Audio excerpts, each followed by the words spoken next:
জঙ্গল সলিমপুরে একটি অভিযান চলছে, সেখানে বেশ কয়েক মাস আগেও একটি ঘটনা ঘটেছিল। একটি সবচেয়ে বড় জিনিস হচ্ছে যে সেখানে আমরা খবর দেখলাম যে শীর্ষ সন্ত্রাসী যারা আছেন তারা পালিয়ে গেছেন, আগে থেকেই তারা খবর পেয়েছেন, এই হয়তো পালিয়ে গেছেন, বোরকা পরে চলে গেছেন। মানে এইটা কেন? মানে প্রায়ই দেখি যে বিভিন্ন অভিযানের আগে শীর্ষ সন্ত্রাসীরা পালিয়ে যায়, হুট করে তাদেরকে ধরা যায় না।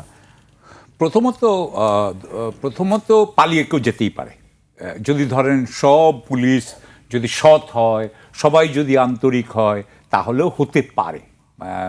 যখন বিদেশে বা ধরেন এমন কিছু কিছু পুলিশ ফোর্স আছে বিদেশে যে যারা খুবই সৎ, সেখানেও এরকম হতে পারে। কিন্তু বাংলাদেশের ব্যাপারে যেটা দেখা যায় বা ইন্ডিয়ার ব্যাপারে যেটা দেখা যায় বা আমাদের মতো দেশগুলোতে যেটা দেখা যায়, যে প্রথমত আপনি জানেন যে আমাদের পুলিশের সততা নিয়ে অনেক প্রশ্ন আছে, এবং পুলিশ যে সৎ নয় এই ব্যাপারে অনেকগুলোই আপনার জরিপ হয়েছে, মানবাধিকার সংস্থার রিপোর্ট হয়েছে, নানান ধরনের।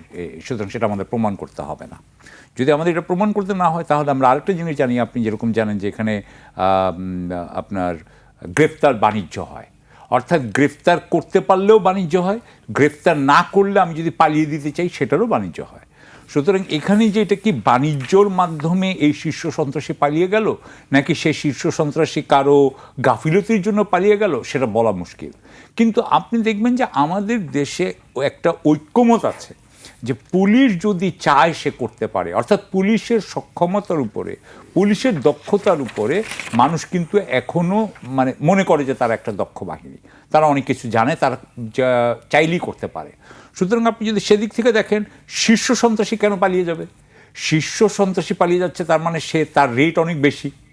শীর্ষ সন্ত্রাসীকে পালাতে দিতে হলে অনেক বেশি টাকা লাগবে, কম ছোট সন্ত্রাসীর জন্য তো টাকা কম। হিউজ ডিপ্লয়মেন্ট ছিল, আমরা জানি 4,000 সৈন্য, 4,000 সৈন্যকে চোখের ফাঁকি দিয়ে চলে গেল।